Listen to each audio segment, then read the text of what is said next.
नमस्कार दोस्तों, आज हम आपके लिए लेके आए हैं आधुनिक भारतीय इतिहास का तीसरा महत्वपूर्ण टॉपिक, भारत में ब्रिटिश शक्ति का विस्तार।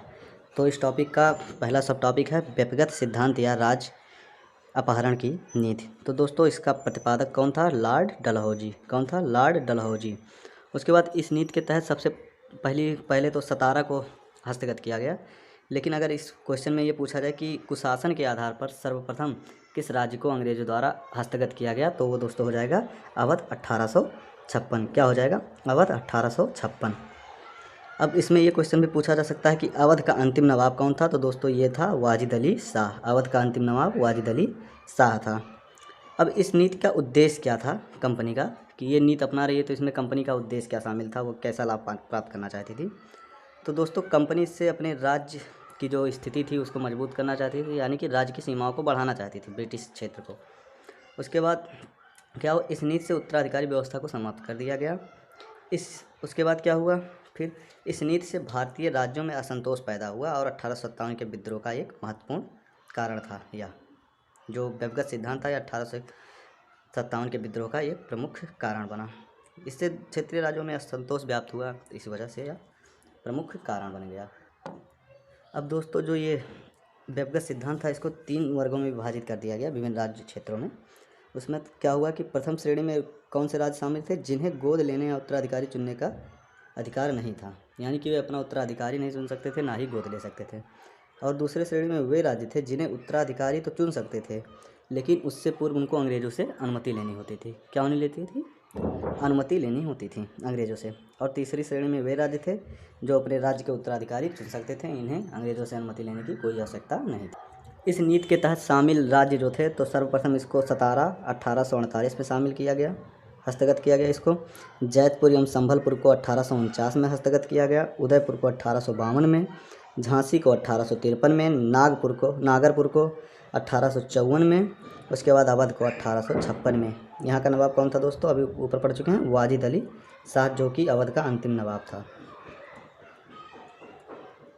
चलिए ठीक है दोस्तों, अब हो गया भारत में ब्रिटिश शक्ति के विस्तार जो टॉपिक है उसका सब टॉपिक हो गया दूसरा, सहायक संघ। तो इसका प्रतिपादक कौन था दोस्तों? लॉर्ड बेलेजली। कौन था? लॉर्ड बेलेजली। उसके बाद सहायक संधि की सर्वप्रथम शुरुआत किसने की थी? डुप्ले ने। कौन था डुप्ले? ये एक पुर्तगाली गवर्नर था। चलिए ठीक है। उसके बाद सहायक संधि की विशेषताएं क्या थी? तो राज्य बिना कंपनी की अनुमति के, मतलब राज्य जो है, जो सहायक संधि मानते थे अंग्रेजों द्वारा जो लागू किया गया, वह बिना अंग्रेजों की अनुमति को किसी शत्रु राज्य को न नौकरी दे सकता था, न अपने यहाँ रहने की अनुमति दे सकता था। नेक्स्ट होगा क्या? सहायक संधि जो राज्य अपनाएगा मानेगा, उस पर क्या होगा कि यह अपनी विदेश नीति अंग्रेजों को सुपुर्द कर देगा, यानी कि वह अपने विदेश नीति के मामले में अंग्रेजों पे निर्भर रहेगा। उसके बाद क्या हो जाएगा? राज्य के खर्च पर कंपनी की सेना रखना, कि क्या करता राज्य जो सहायक संधि अपनाते हुए अपने खर्च पर कंपनी की सेना को पालते, और उसके बावजूद भी कंपनी जब चाहती इनका इस्तेमाल कर सकती थी, इनके विरोध में भी, इन राज्यों के विरोध में भी। उसके बाद क्या हुआ? भारतीय रियासतों के ऊपर ब्रिटिश सर्वोच्चता स्थापित करना। इस सहायक संधि का उद्देश्य एक तरीके से था कि इससे क्या होता कि जो भारतीय राज्य थे उन पर ब्रिटिशों की सर्वोच्चता स्थापित हो जाती, क्योंकि लगभग उन्हीं की सेना उनके फौज में विद्यमान रहती थी।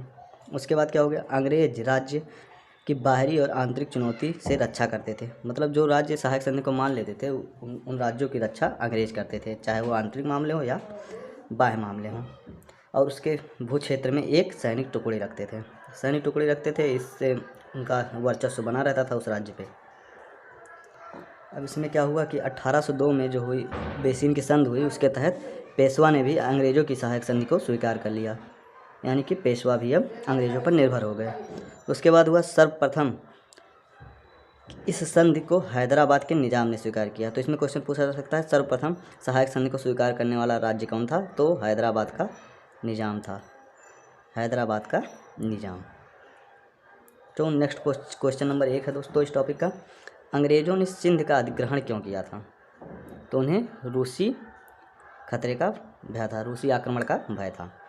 उसके बाद क्या हुआ? ब्रिटिश काल में किन प्रांतों को प्रेसिडेंसी कहा जाता था? तो दोस्तों वो है बंगाल प्रेसिडेंसी, बम्बई प्रेसिडेंसी और मद्रास प्रेसिडेंसी। क्लाइव ने किसे भारत का, नेक्स्ट क्वेश्चन है, क्लाइव ने किसे भारत का मानचित्र बनाने के लिए कहा था? तो दोस्तों वो है जेम्स रेन्नल। कौन है दोस्तों? जेम्स रेन्नल। क्वेश्चन नंबर 4 है दोस्तों, भारत का पहला मानचित्र कब बना? तो दोस्तों यह है 1782। और इसमें 1782 क्या हुआ? इसी दौरान जो है बेसिन की संधि भी हुई थी। क्या हुई थी? बेसिन की संधि। उसके बाद क्वेश्चन नंबर 5 है दोस्तों, ब्रिटिश भारत का इतिहास नामक ग्रंथ की रचना कब और किसने की थी? तो दोस्तों ये 1817 में जेम्स मिल ने की थी। ब्रिटिश भारत का इतिहास जेम्स मिल द्वारा लिखित है, जो 1817 में लिखी गई। इस टॉपिक का क्वेश्चन नंबर 6 है दोस्तों, पश्चात गमन और संकेंद्रण की नीति किस वायसराय द्वारा अपनाई गई? दोस्तों यह है लॉर्ड कर्जन। और इसमें एक क्वेश्चन पूछा जाता है दोस्तों, बंगाल विभाजन के समय बंगाल का गवर्नर कौन था? तो ये भी दोस्तों हो जाएगा लॉर्ड कर्जन। उसके बाद नेक्स्ट क्वेश्चन है दोस्तों, क्वेश्चन नंबर 7, फतुल मुजाहिद्दीन क्या है तथा इसे किसने लिखी? तो दोस्तों फतुल मुजाहिद्दीन एक सैन्य नियमावली है। इसमें सैनिक से संबंधित जो नियम होते थे कि सैनिकों का जो आचरण होता था कैसा होगा या फिर वो कैसे कार्य करेंगे, ये सब लिखा होता था। उसको लिखा था जैनुल आबिदीन सुस्तरी ने। किसने लिखा था? जैनुल आबिदीन सुस्तरी ने। तो इस टॉपिक का तीसरा सब टॉपिक है दोस्तों, यान्डबू की संधि 1826 और इसकी प्रमुख शर्तें हैं।